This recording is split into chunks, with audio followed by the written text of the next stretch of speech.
ಒಂದು ಮುಖದ ರುದ್ರಾಕ್ಷಿ ಸಿಗಲ್ಲ, ಸುಳ್ಳದು. ಒಂದು ಮುಖದ ರುದ್ರಾಕ್ಷಿ ಎಲ್ಲರೂ ನೀವು ಹಾಕೊಂಡಿದ್ದೀವಿ ಅಂತಂದರೆ ನೀವು ಫೇಕೆ ಹಾಕ್ಕೊಂಡ್ರು. ಯಾಕೆಂದರೆ ನೀವು 3 ಲಕ್ಷ ಕೊಟ್ಟಿದ್ರೆ ಒಂದು ಮುಖ ಕರೆಕ್ಟ್ ಅಂತ ಹೇಳ್ಬೋದು, 3 ಲಕ್ಷ. ಆಮೇಲೆ ಒಂದು ತಿಲಕಾಕಾರದಲ್ಲಿ ಇರ್ತದೆ.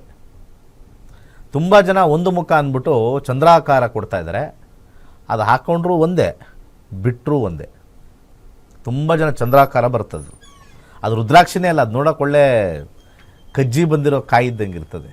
ರುದ್ರಾಕ್ಷಿ ಅಂದರೆ ಒಂದು ಮುಳ್ಳಿರಬೇಕು, ಇಲ್ಲಿ ಮುಳ್ಳಿರಲ್ಲ, ಒಂಥರ ಕಜ್ಜಿ ಬಂದಂಗೆ ಇರುತ್ತೆ, ಅದನ್ನು ಹಾಕ್ಕೊಳ್ತಾರೆ. ಇವತ್ತು 1,000, 1,500, 2,000ಕ್ಕೆ ಒಂದು ಮುಖಿ ಅಂತ ಏನು ಅದಕ್ಕೆ ಗೋಲ್ಡ್ ಹಾಕಿ ಡೆಕೋರೇಷನ್ ಮಾಡ್ತಾರೆ.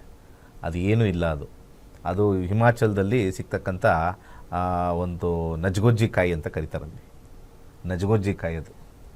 ಅದನ್ನು ಇಲ್ಲಿ ಜನಗಳಿಗೆ ಮೋಸ ಮಾಡೋಕ್ಕೆ ಅಂತಲೇ ರುದ್ರಾಕ್ಷಿ ಅಂತ ಹೆಸರಲ್ಲಿ ಬಂದಿದೆ. ಅದರಲ್ಲಿ ಏನು ಕುಯ್ದರೂ ಬರಲ್ಲ. ಒಂದು ಮುಖದಷ್ಟು ಸುಲಭನಾ ಸಿಗೋದು? ಸಾಧ್ಯವೇ ಇಲ್ಲ. ಇಂಟರ್ನ್ಯಾಷನಲ್ ಮಾರ್ಕೆಟಲ್ಲಿ ಒಂದು ಮುಖ ಸಿಕ್ಬಿಟ್ರೆ ಆಕ್ಷನಲ್ಲಿ ಫಸ್ಟ್ ಹೊಟ್ಟೋಗುತ್ತೆ. ಅದರಲ್ಲಿ ಏನೋ ಸ್ವಲ್ಪ ಶೇಪ್ ಸರಿ ಇಲ್ಲ ಅಂತಂದರೆ 3 ಲಕ್ಷ, 4 ಲಕ್ಷ, 5 ಲಕ್ಷ ಒಂದು.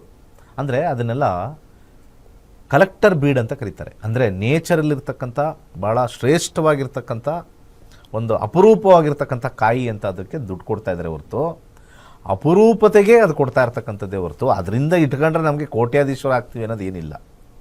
ಅದನ್ನು ಕೊಡೋಕ್ಕೆ 3 ಲಕ್ಷ ಇರೋನು ಕೋಟ್ಯಾಧೀಶ್ವರನೇ.